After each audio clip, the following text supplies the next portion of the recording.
I need you. আমি তোমাকে চাই। চাই মানে চাই। সেটা হোক বিয়ে করে কিংবা না করে। You know, I am very romantic.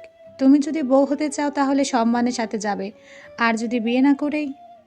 পুরো লেখাটা পড়ার আগেই আর শিয়ার রাগ উঠে গেল। চোয়াল শক্ত হয়ে এলো, মস্তিষ্কে রাগের হানা দিল। রাগে তার পুরো শরীর কাঁপছে, চোখে মুখে হিংস্রতা প্রকাশ পাচ্ছে। লেখা কাগজটা এক হাতে চেপে ধরল, চোখ বুলিয়ে ভার্সিটির মাঠের একপাশে কাঙ্ক্ষিত মানুষটিকে দাঁড়িয়ে থাকতে পেল। হনহনিয়ে ছুটল সেখানেই। ক্লাস শেষ করে বন্ধুদের সাথে আড্ডা দিচ্ছিল রিহান, সাথে আরও আছে অভিক, রনিত আর সাহিল। বন্ধু মহলের আরেকজন আছে, সে আজ আসেনি। আড্ডার মাঝে রনিত বলে উঠল, দোস্ত, তোর আর আশিয়ার জুটিটা সেই লাগে। দুজনে কেউ কাউকে দেখতে পারিস না, একজন আরেকজনকে দেখলে এমনভাবে ভাব করিস যেন জাতশত্রু। তোদের ঝগড়া দেখতে বেশ মজা পাই। সাহিল মত মিলিয়ে বলে, দোস্ত, এমন ঝগড়া কিন্তু ভবিষ্যতে অন্য কিছুর লক্ষণ। ওই যে নাটক সিনেমায় দেখিস না, নায়ক নায়িকা প্রথমে কেউ কাউকে পছন্দ করে না, একসময় আবার দুজনে প্রেমে পড়ে। রনিদের কথায় বাকি দুজন হেসে উঠল।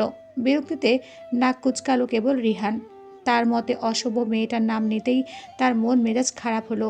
দাঁত কিরমির করে কিছু বলার জন্য মুখ খোলার আগেই তার গালে কষে থাপ্পড় পড়ল। সে থাপ্পড়ের কলতানে ভার্সিটির সকলে তাদের দিকে তাকালো। শুরু হলো নানান আলোচনা। রিহান সহ সকলে আশ্চর্য হলো। সব কিছু এত দ্রুত হলো যার কারণে রিহান ওর কথা কিছু বুঝতে পারছে না। হ্যাঁ, থাপ্পড়টা আরশিয়া মেরেছে। শুধু থাপ্পড় মেরেও থামেনি, রিহানের শার্টের কলার চেপে রেগে বলল, আমি কোনো রাস্তার মেয়ে নই যে টাকার লোভে চরিত্রহীনদের সাথে সম্পর্কে যাব। আমাকে এমন কুপ্রস্তাব দেওয়ার সাহস কী করে হয় আপনার? মেয়ে দরকার হলে সেসব জায়গায় যাবেন। আপনি ভার্সিটিতে আসেন কেন? যেখানে আপনার মধ্যে সামান্য পারিবারিক নৈতিক শিক্ষা নেই, সেখানে ভার্সিটি এসে ডিগ্রি অর্জন করে কি হবে? আগে মানুষকে সম্মান করতে শিখবেন, তারপর আসবেন। বিশেষ করে মেয়েদের সম্মান করতে শিখবেন। রিহান বিস্মিত, সাথে ওর বন্ধুরাও। অভিক এগিয়ে আসে, আরশিয়াকে বলতে চাইল, তুমি কাকে কি বলছো আরশিয়া? রিহান কি করেছে? আরশিয়া ও শার্টের কলার ছেড়ে দিল। অভিকের দিকে তাকিয়ে বলল, সেটা আপনার অভদ্র বেয়াদব বন্ধুকে জিজ্ঞেস করবেন।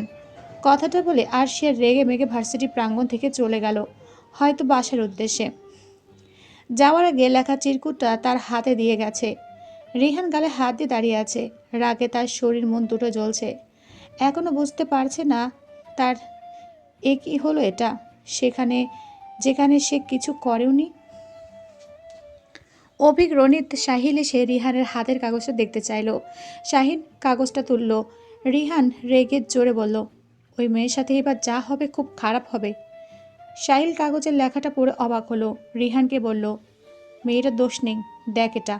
বলে কাগজটা মেলে ওর সামনে ধরল। রিহান পড়ল। রাগ তার দ্বিগুণ হলো। বলল, যে লিখেছে তাকে খুঁজে বাহির কর। আর ওই মেয়েকে তো আমি শাস্তি দিয়েই ছাড়বো। এতদিন সামান্য বিষয় নিয়ে হলেও তেমন কিছু বলিনি, কিন্তু আজকে অনেক বড় ভুল করেছে, এর মাসুল দিতেই হবে। অভিক বলল, কিন্তু মেয়েটা তো দোষ নেই, সে তো মনে করেছে তুই লিখেছিস। তোর সাথে যেহেতু ঝামেলা চলে তাই।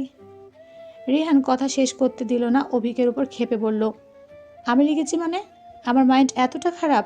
ও আমার পারিবারিক শিক্ষার উপর আঙ্গুল তুলেছে, সেটা হোক জেনে কিংবা না জেনে। আমার সম্মানে আঘাত লেগেছে, আমি প্রতিশোধ নেবই। এখন আপাতত খোঁজ লাগা কার এত বড় সাহস হলো, কে করলো এই কাজ। আমি আসছি বলে রিহানও চলে গেল।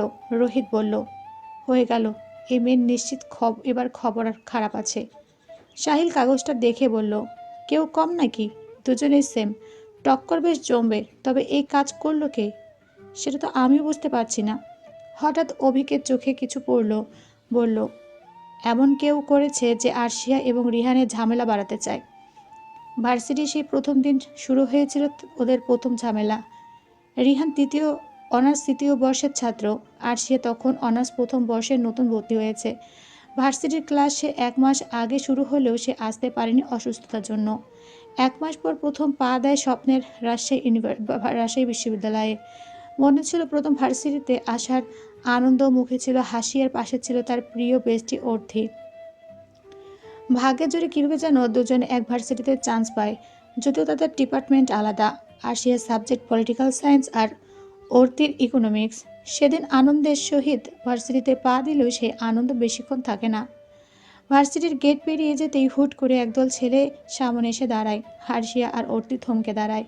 অর্তি ভয় পেলেও আরশিয়া স্বাভাবিক, সে সহজে ভয় পায় না, নিজেকে খুবই স্ট্রং মনে করে এবং রাখেও। আরশিয়া তাদের বলল, কি চাই? দলের একটি ছেলে জানতে চাইল। জুনিয়র তাই তো? হ্যাঁ তো। তো মানে সম্মান দেবে না? এমনভাবে বলছো যেন কোন মিনিস্টারের মেয়ে। সিনিয়ররা সম্মান নিতে কি রাস্তায় আসে? সম্মান রাস্তায় কুড়িয়ে পাওয়া যায়? সম্মান নিতে হলে সম্মান দিতে হয়। আপনারা সম্মান দিয়েছেন, অসভ্যের মতো পথ আগলে দাঁড়িয়ে আছেন। ঠিক শেষের কথাটুকু রিহানের কানে গেল, কারণ এই কথাটা আর সে একটু জোরে বলেছে। রিহান পাশে ছিল। যারা র্যাক দেওয়ার ধান্দায় ছিল তার ওর প্রিয় বন্ধু না হলেও ক্লাসমেট ছিল। মাঝে মধ্যে ছেলেটা একটু রাগ দিতেই পারে, বাড়াবাড়ি করলে সে নিজেও প্রতিবাদ করে। তবে প্রথম এসে এমন কথা রিহানের সহ্য হলো না। উঠে গেল তাদের সামনে। রিহান যেতে ছেলেগুলো বলল, রিহান দেখ না, জুনিয়র হয়ে সিনিয়রদের সাথে কীরকম অসভ্যের মতো আচরণ করছে। আর সে এবার ছেলেটার দিকে তাকালো, সেও তার দিকে তাকিয়ে আছে। আর সে বলল, ভয় দেখাতে ভার্সিটির গুণটা মস্তান ডেকে আনছেন নাকি? ওয়াও, আমি তো ভয়ে সিটিয়ে গেলাম, বলে হেসে উঠল। অর্তি ভয়ে বারবার ওকে থামাতে বলছে, কিন্তু ও থামছে না। আরশির বলা কথাটা ওর গায়ে আগুন ধরিয়ে দেয়। রেগে হাতের মুঠ বাঁধে, পাশের জনকে উদ্দেশ্য করে বলে, ওকে স্পেশাল র্যাক দে। সিনিয়রদের সাথে বেয়াদবি করার জন্য ভার্সিটির মাঠে কান ধরে 1 ঘন্টা দাঁড়িয়ে থাকতে হবে। সবাই দেখবে সিনিয়রদের সাথে বেয়াদবি করার ফল। রিহানের কথা শেষ হতে আরশি আবারও হেসে উঠল। কোনো মতো হাসি আটকিয়ে বলল, এক্সকিউজ মি, ভার্সিটি কি আপনার বাবার যে আপনার কথা শুনতে হবে? সিনিয়ররা সম্মান পাওয়ার মতো কাজ করলে অবশ্যই করতাম, বাট সরি, আমাদের লেট হয়ে যাচ্ছে। চল অর্তি। সবাইকে অগ্রাহ্য করে আরশিয়া চলে গেল। সকলে অবাক হলো। রিহান রেগে গেল প্রচণ্ড। এখন পর্যন্ত এই ভার্সিটিতে তাদের উপরে কথা বলার সাহস দেখায়নি, সেখানে এই মেয়ে প্রথম দিনে এভাবে অসম্মান করলো। এটা তার আত্মসম্মানে লেগেছিল। তারপর চলে গেছে 2 মাস। তারপর থেকে এই পর্যন্ত দুজনের মধ্যে এরকম রেষারেষি চলতে থাকে। ভার্সিটির প্রায় অর্ধেক মানুষ জানে তাদের এইসব কাহিনীর কথা। অনেকে অবাক হয় যে রিহানের ওপর সব মেয়েরা ফিদা, যার উপরে ভয় কেউ কথা বলে না। ভার্সিটির সব স্যারদের প্রিয় ছাত্র, কারণ সে পড়ালেখায় ক্লাস টপার অ্যান্ড তার চাচুই ভার্সিটির ভিসি। বাবার একমাত্র ছেলে সে, টাকা পয়সার অভাব নেই।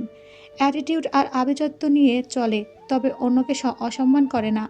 আর সে সাথে যা ঘটে তার দুজনের ছাড় না দেওয়া এবং ভুল বোঝাবুঝির কারণে আজও তাই হলো। না জানি আজকের পর আরও কী হবে, একমাত্র আল্লাহ জানে। রিয়ান যে রেগে আছে, কিছু তো করবেই। পরিবার নিয়ে কথা বললে ওর মাথা খারাপ, পাগল হয়ে যায়। পরিবারের জন্য ও সব করতে পারে। অনিকের কথায় রোহিতও সাথ দিল।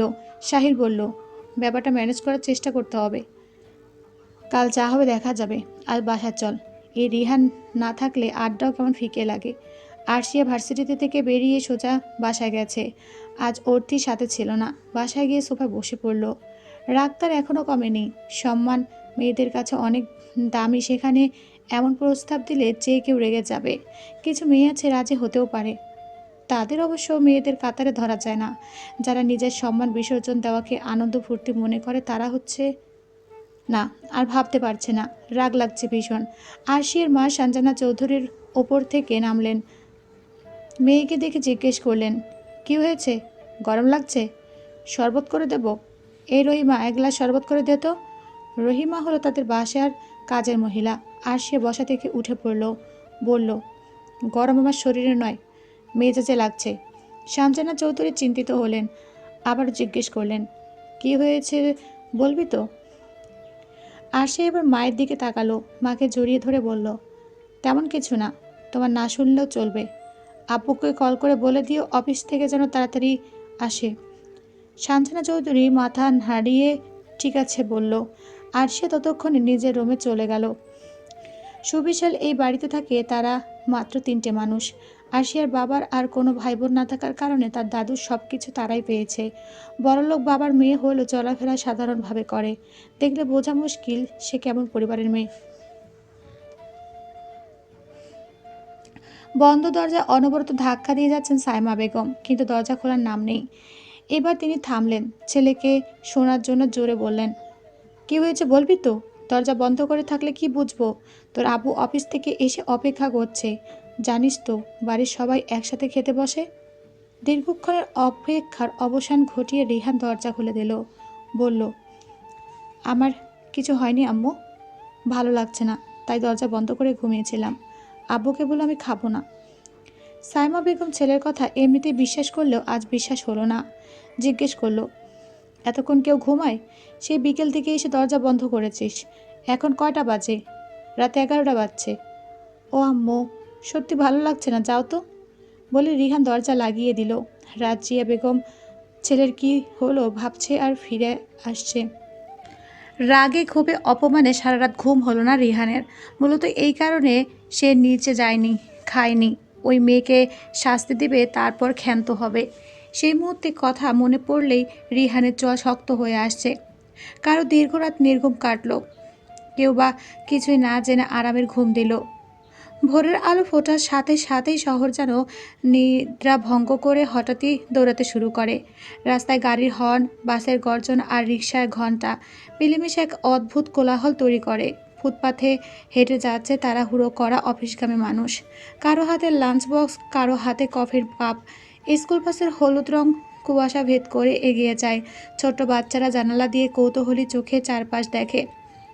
ট্রাফিক সিগন্যালের লাল আলোয় থেমে থাকা গাড়ির সারি আর হকারদের ডাকে ভরে ওঠে মোড়গুলো।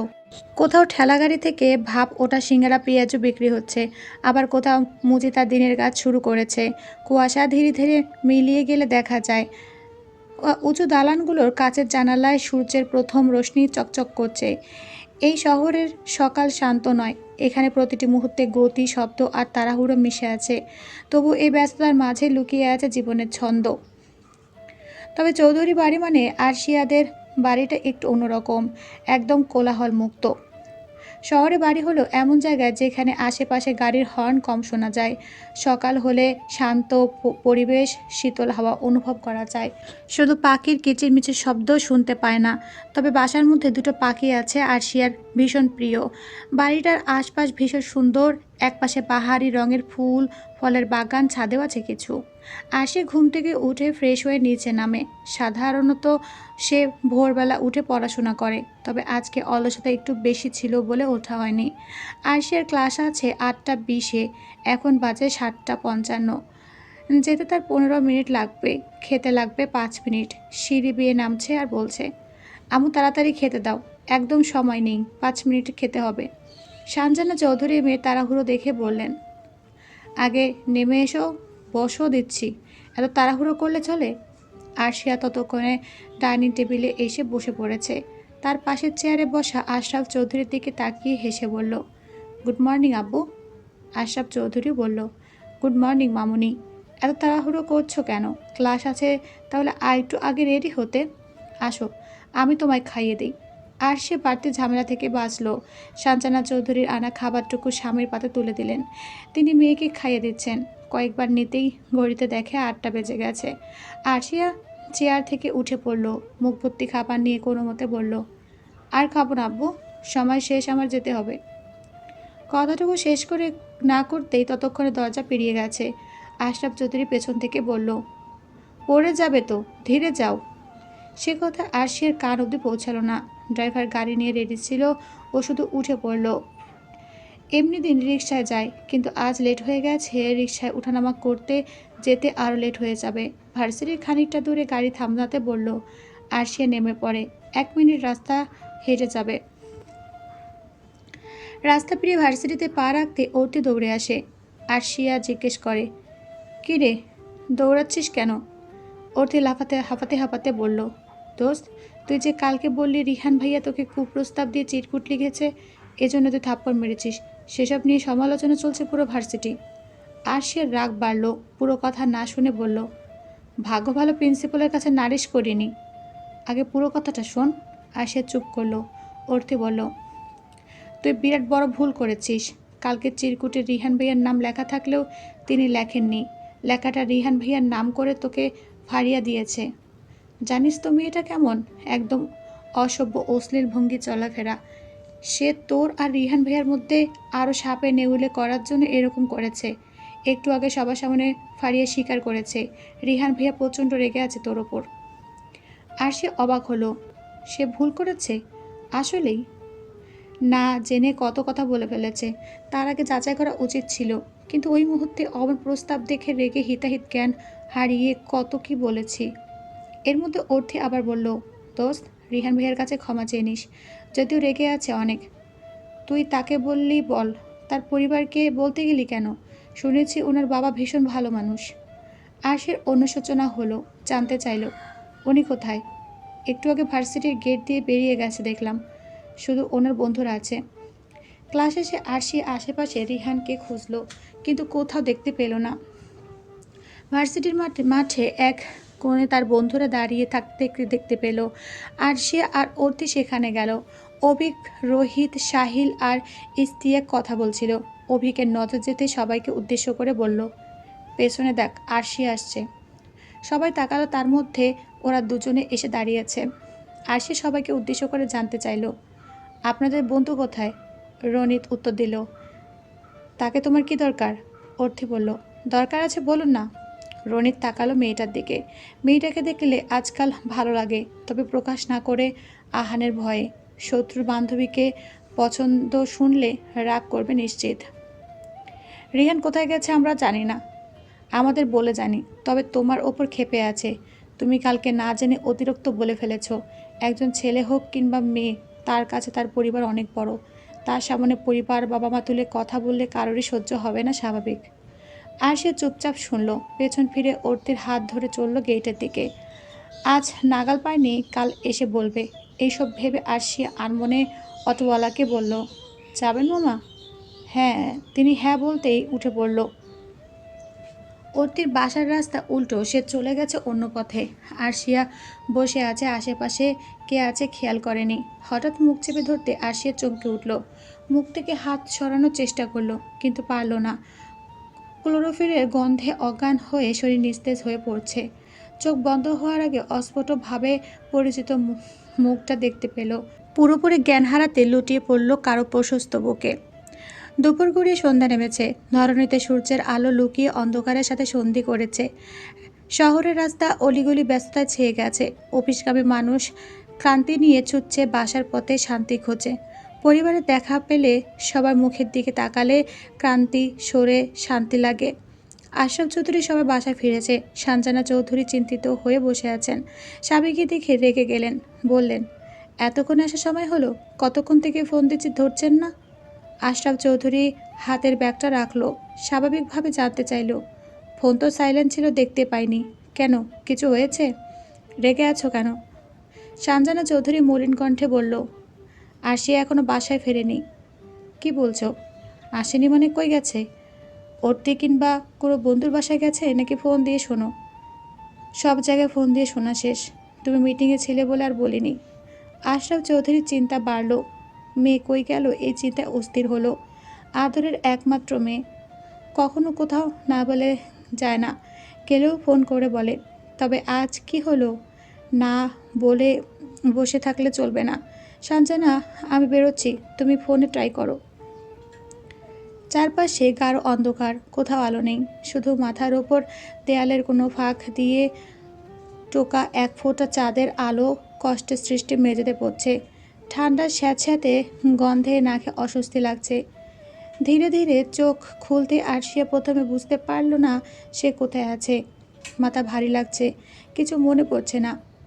গলায় হালকা ব্যথা, মনে হচ্ছে অনেকক্ষণ ঘুমিয়েছিল, কিন্তু এটা ঘুম ছিল না, অজ্ঞান হয়ে থাকা। সে হঠাৎ উঠে বসতে গেল, হাত মেঝেতে পড়তে আইচ শব্দ করে উঠল। মেঝেতে কিছু একটা ছিল যেটা হাতে ফুটেছে। চারদিক অন্ধকার, এই অন্ধকারে কি করবে? অল্প আলোয় দরজা কোথাও হয়তো দেখতে পেল। হাত দিয়ে দরজার কাছে গেল, দরজা ধাক্কালো, কিন্তু না, দরজা বাহির থেকে বন্ধ। বুকের ভেতর কেমন অদ্ভুত ভয় চেপে বসলো। চোখের সামনে কিছু পরিষ্কার দেখা যাচ্ছে না, শুধু পাশের দেয়ালে ইঁদুরের ছোটাছুটির শব্দ শোনা যাচ্ছে। আরও চিৎকার করে ডাকতে লাগলো, কেউ আছেন, কেউ আছেন এখানে? আরশির কণ্ঠ কেঁপে উঠল। বন্ধ ঘরের মধ্যেই কেউ সাড়া দিল না, কোনো উত্তর নেই। আর সে বসে পড়ল। বাইরে হালকা গাড়ি শব্দ শোনা গেল, কিন্তু তা খুব দূরে।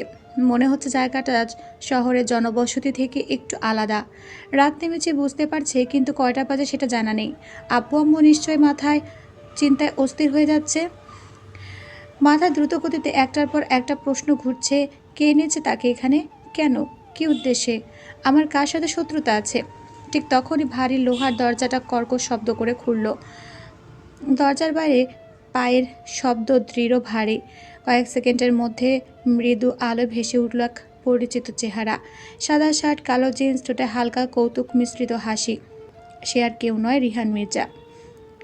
আর সে চোখ বিস্ফোরিত হয়ে গেল। আপনি আপনি এখানে কেন? মস্তিষ্কে চাপ দিতে হঠাৎ কিছু দিল, বুঝতে পারলো হয়তো কিছুটা। জানতে চাইল, এখানে কেন এনেছেন আমাকে? রিহান ধীরে ধীরে ভেতরে ঢুকলো, তার দিকে এক পা করে এগোলো। কণ্ঠ শান্ত, কিন্তু চোখে প্রতিশোধের শীতল শিখা। তুমি ভেবেছিলে আমার সম্মানে আঘাত করবে, আমি চুপ থাকবো? ভুল ভেবেছিলে আরশিয়া। গতকাল সবার সামনে যেভাবে আমাকে অপমান করেছো, সেটা ভুলে যাওয়ার মানুষ আমি নই। আমি বাজে কোনো কথা না বলে বাজে হয়েছি, সবার সামনে থাপ্পড় খেয়েছি, সবই মানতাম, কিন্তু আমার পরিবার তুলে কথা বলে এটা মানবো কেন? আমার পরিবার আমাকে ভালো শিক্ষা দিয়েছে, কিন্তু সবাই ভালো ডিজার্ভ করে না, যেমন তুমি। সো এবার তুমি দেখবি আমার খারাপ রূপ। আর সে রাগে চিৎকার করে উঠল, আপনার সমস্যা কি? আমি তো ভুল বুঝেছিলাম, আজ জানতেও পেরেছি। কথা বলার সুযোগ দিন আপনি বরং। রিহান কথা বলার সুযোগটুকু দিল না, জোরে বলল, চুপ। সুযোগ তুমি হারিয়ে ফেলেছ সেই মুহূর্তে, যখন আমার পরিবারকে টেনেছিলে যেখানে আমি কিছুই করিনি। আরশিয়া নতজানু হলো, বলল, প্লিজ যেতে দিন। আব্বু আম্মু নিশ্চয় চিন্তায় অস্থির হয়ে গেছে। যা করিনি তার দোষ যখন ঘাড়ে পেয়েছি, আর তা করে না হয় দোষটা সম্পূর্ণ করি। কেউ বলো।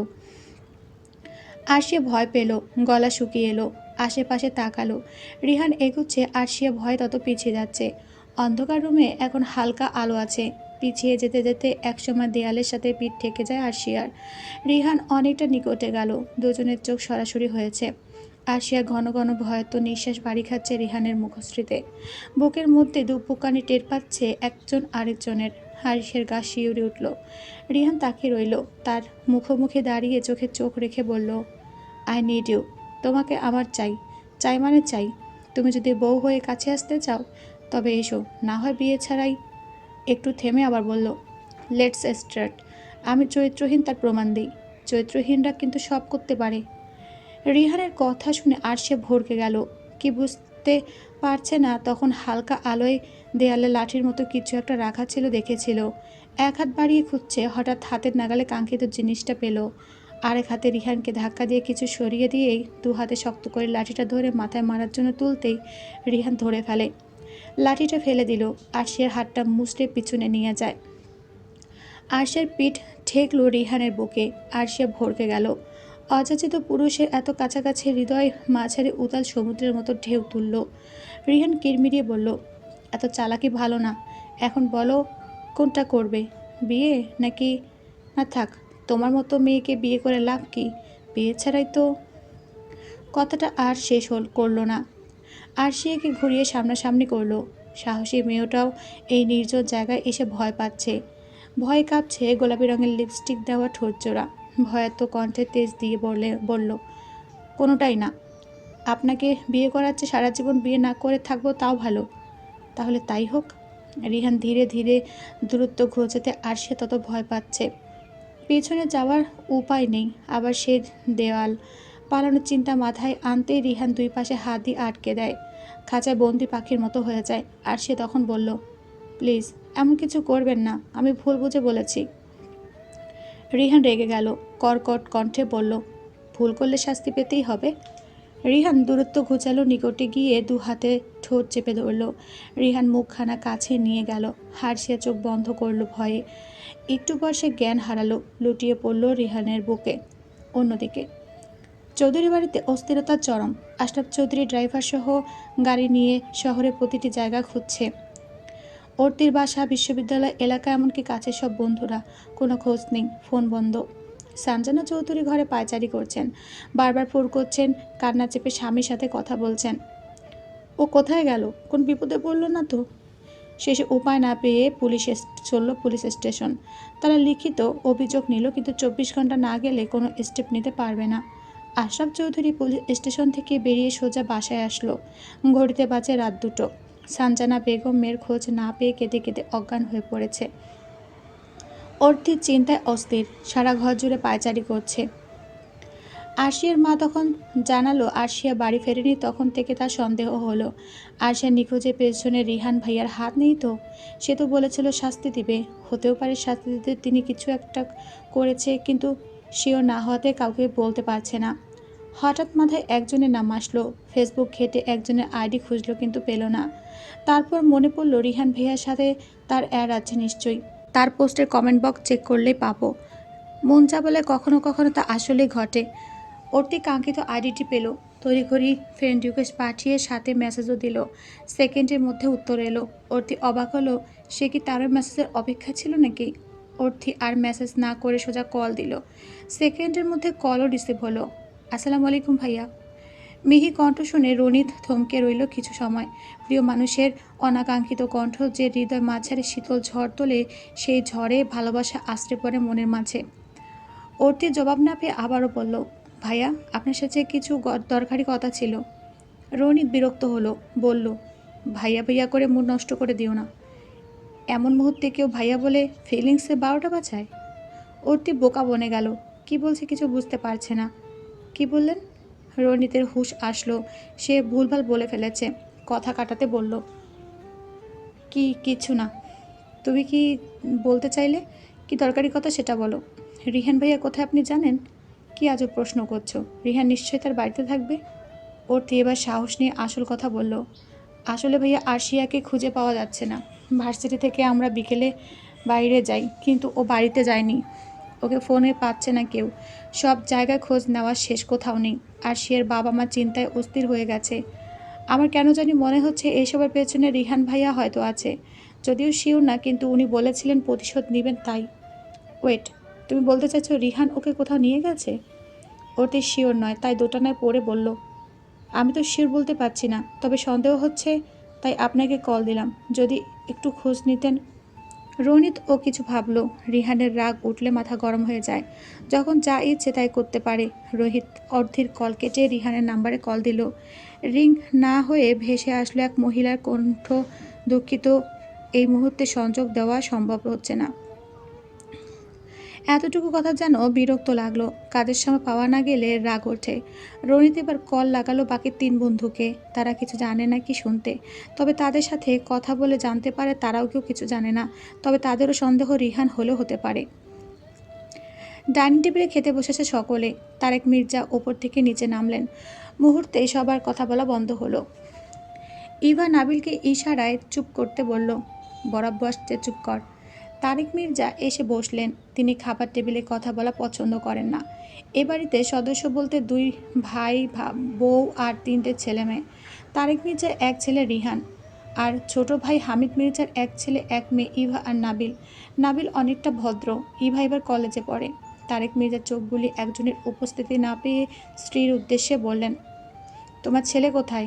কালকে খেতে আসনি, আজকেও নেই, ব্যাপার কি? আজকাল তার দেখা পাওয়া যায় না। সাইমা মির্জা কি বলবেন? রিহান যাওয়ার সময় বলে যায়নি, তবে ছেলেকে বাঁচাতে মিথ্যে বলল। রনিতদের বাসায় গেছে, আজ নাকি রনিতের জন্মদিন, তাই ওখানে গেছে, আনন্দ করবে, সেখানে রাতটা থাকবে। তিনি স্ত্রীর মুখের দিকে চাইলেন। সেই চাওয়াতে সাইমা মির্জা কিছুটা ভয় পেয়ে ধরা খাওয়ার, তবে তিনি আর কোনো রকম কথা বাড়ালেন না। 2 চা মিলে খাবার দিতে লাগলো।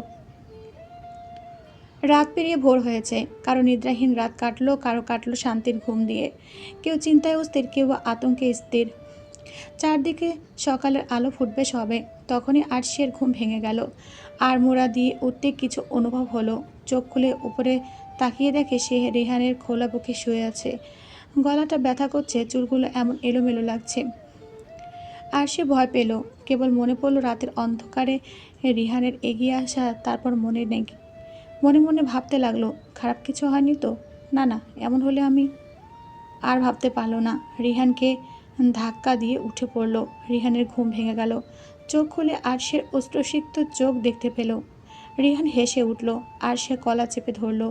রেগে বলল, তুই আমার সাথে কি করেছিস বল। রিহান আয়েশিয়ার হাতের মুঠোয় থাকা কলাটা ছাড়ানোর চেষ্টা করে বলল, আমি চরিত্রহীন তার প্রমাণ দিতে যা করা উচিত তাই করেছি। এখন চিল্লাই বলো যা করার আছে। রিহানের কথা শুনে আরশিয়া পিছিয়ে গেল। শরীর কেমন অবশ হয়ে আসছে। পড়তে গিয়ে পড়ল না, কোনো মতে দাঁড়িয়ে থাকলো। রিহানের দিকে তাকিয়ে অশ্রু বিসর্জন দিয়ে বলল, সামান্য কারণে আপনি আমার এত বড় ক্ষতি করলেন। সবার সামনে খারাপ ছেলে চরিত্রহীন বলা এটা মোটো সামান্য বিষয় নয়। ওখানে শত শত স্টুডেন্ট ছিল। আর সে আর কিছু বলতে পারল না। থপ করে মেঝেতে বসে পড়ল। রিহান ওর দিকে তাকিয়ে ঠোঁট কামড়ে হাসল। সেই হাসির আসল রহস্য বুঝতে পারল না কেউই।